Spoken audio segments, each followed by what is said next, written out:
Welcome to Study Loop. Hi.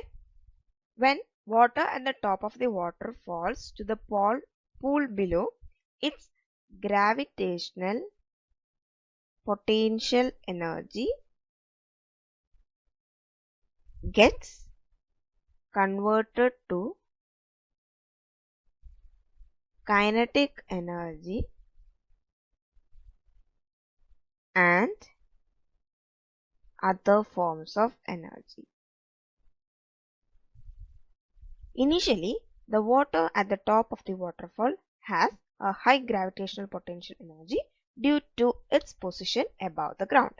As the water falls, this potential energy is converted into kinetic energy, which is the energy of motion.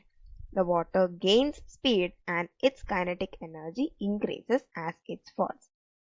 When the falling water reaches the pool below, its kinetic energy is transferred to the water in the pool, causing ripples, waves, and turbulence.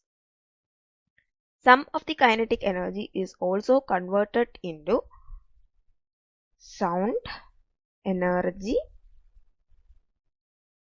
thermal energy,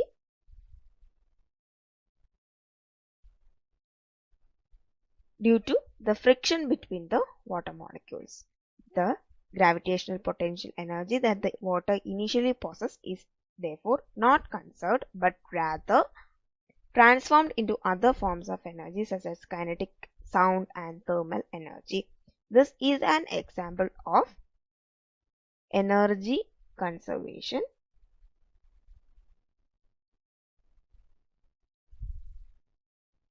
which states that energy can not be created nor be destroyed but only transformed from one form to another. I hope the solution is clear. Thank you.